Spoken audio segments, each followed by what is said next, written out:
No, 2027 is just around the corner. Now, you said it is the people that matters, not the various voices. Not the noisemakers. Yeah, you call them noisemakers. Yes. El-Rufai is in the APC. In the 2023 election, you know the role he played in ensuring that power returned to the South. Now, if such a man is raising concern, do you just wish him aside? No, he should give you concern because he's not in the opposition. He's in your party. Yes. So what I'm asking is, ahead of 2027, are there other steps you're planning to take so that your party will come out stronger in that election? Our party is strong. So you isolate El-Rufai. There's this thing they could say perspective. Look at context, right? There has to be a context in every situation. The question you referred to when you started said, I asked him, I said, my elder brother, would you have expressed this same opinion if you were in the cabinet? You know he will not. Because it happened before Jonathan, when he was running against Jonathan, in the sense of we were coming together as opposition. Everything Jonathan did, he criticized. When Buhari came to power, everything Buhari did was perfect. Some of these things that he's criticizing, it was okay because he was in government. So are you speaking that way because you are in the cabinet? No. Or you are in the So 10 months before I was appointed, from January 10 of last year, when I met the president, and I made a decision to support him, for 10 months vigorously, I have been advocating for the president. I wasn't looking at appointment. Appointment is an official tag. But this thing I'm doing, I was doing it in an official capacity. But let me tell you something about my elder brother El-Rufai, and talking about whether we should be worried. You see, there's a dynamic around El-Rufai.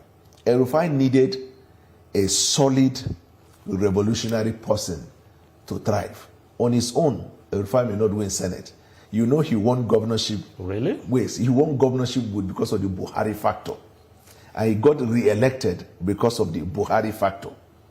If you leave him now to go and run for Senate in Kaduna, he will not win. Then, secondly, you have to understand life. So when you overestimate yourself, you will overshoot. That's the problem about life. You tend to think, when you talk about he participated and then we give him the credit, you were part of the people that brought the government to power. It's not an isolated event. There are plenty of people. He was an incumbent governor. Among other governors, they came together. And he was a key voice.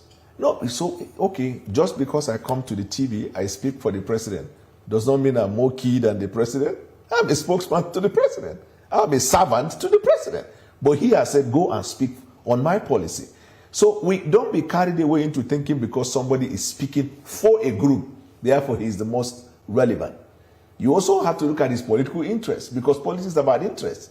If he stands to benefit something far better, and that's the reason why he's more vocal than others, you cannot assume that he's more passionate. At my level, in the primaries, I played my role as well. Because we were all over, even when I was blacklisted by TV, I ran to TikTok. That's one good thing about democratization of media. As we did now, if you say, you know, go bring me again, as I leave this place, the crowd will move to wherever I'm present. I'm on Twitter, on Facebook. That's democratization. The TV that blacklisted me were supporting Oshibanjo.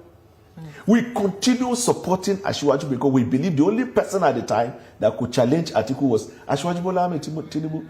So do I now say I'm the only person? Everybody came together and played their beat.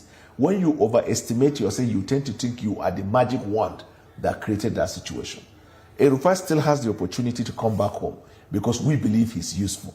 But if just because we are saying come back home and come back to your house, you tend to think as if it is an expression of jittery, El-Rufai is inconsequential as far as the future of our party and our politics is concerned. Well, I would like